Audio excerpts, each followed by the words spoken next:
RCB ಗೆಲುವು ಸಂಭ್ರಮಾಚರಣೆ ಹಿನ್ನೆಲೆಯಲ್ಲಿ ಬುಧವಾರ ಬೆಂಗಳೂರಿನ ಚಿನ್ನಸ್ವಾಮಿ ಕ್ರೀಡಾಂಗಣದ ಹೊರಗಡೆ ಸಂಭವಿಸಿದ ಕಾಲ್ತುಳಿತದಲ್ಲಿ ಮೃತಪಟ್ಟವರ ಕುಟುಂಬದವರಿಗೆ ರಾಜ್ಯ ಸರ್ಕಾರ ಘೋಷಿಸಿದ್ದ ಪರಿಹಾರ ಮೊತ್ತವನ್ನು ತಲಾ 25 ಲಕ್ಷ ರೂಪಾಯಿಗಳಿಗೆ ಹೆಚ್ಚಿಸುವಂತೆ ಮುಖ್ಯಮಂತ್ರಿ ಸಿದ್ದರಾಮಯ್ಯ ಆದೇಶಿಸಿದ್ದಾರೆ.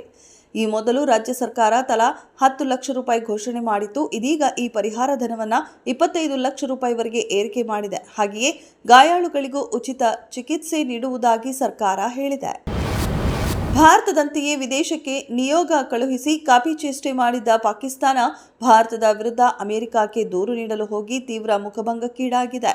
ಸಂಸದ ಶಶಿ ತರೂರ್ ನೇತೃತ್ವದ ನಿಯೋಗ ಅಮೆರಿಕಕ್ಕೆ ತೆರಳಿರುವ ಹೊತ್ತಿನಲ್ಲಿಯೇ ಅಲ್ಲಿಗೆ ತೆರಳಿರುವ ಪಾಕಿಸ್ತಾನದ ಮಾಜಿ ಸಚಿವ ಬಿಲಾವಲ್ ಭುಟ್ಟೋ ಜರ್ದಾರಿ ನೇತೃತ್ವದ ನಿಯೋಗವು ಅಲ್ಲಿನ ಸಂಸದರನ್ನ ಭೇಟಿಯಾಗಿ ಬೆಂಬಲಕ್ಕೆ ಮನವಿ ಮಾಡಿದೆ. ಆದರೆ ಅಲ್ಲಿನ ಸಂಸದ ಬ್ರಾಡ್ ಶರ್ಮನ್ ಪಾಕಿಸ್ತಾನವನ್ನು ತೀವ್ರ ತರಾಟೆಗೆ ತೆಗೆದುಕೊಂಡಿದ್ದು, ಮೊದಲಿಗೆ ನೀವು ದುಷ್ಟ ಭಯೋತ್ಪಾದಕ ಸಂಘಟನೆಯಾದ ಜೈಷ್ ಎ ಮೊಹಮ್ಮದ್ ಅನ್ನ ನಿರ್ಮೂಲನೆ ಮಾಡಿ ಎಂದು ಕಡ್ಡಿ ಮುರಿದಂತೆ ಹೇಳಿದ್ದಾರೆ.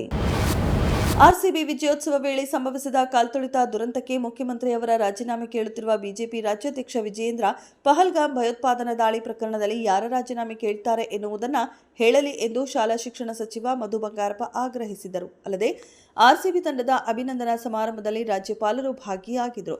ಬಿಜೆಪಿಯವರು ಅವರ ರಾಜೀನಾಮೆ ಕೇಳಿದ್ದಾರೆಯೇ ಎಂದು ಪ್ರಶ್ನಿಸಿದ್ದಾರೆ. ಮಣಿಪುರದಲ್ಲಿ ಹಿಂಸಾಚಾರ ಮತ್ತೆ ಭುಗಿಲೆದ್ದಿದೆ. ರಾತ್ರೋರಾತ್ರಿ ಎಲ್ಲಾ ಜಿಲ್ಲೆಗಳಲ್ಲಿ ಇಂಟರ್ನೆಟ್ ಸ್ಥಗಿತಗೊಳಿಸಲಾಗಿದ್ದು, ಹಲವೆಡೆ ಕರ್ಫ್ಯೂ ಜಾರಿ ಮಾಡಲಾಗಿದೆ.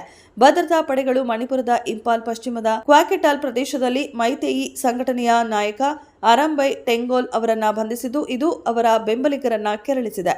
ಇದರ ಬೆನ್ನಲ್ಲೇ ಮಣಿಪುರದಲ್ಲಿ ಹಿಂಸಾಚಾರ ಭುಗಿಲೆದ್ದಿದೆ ಎಂದು ತಿಳಿದು ಬಂದಿದೆ.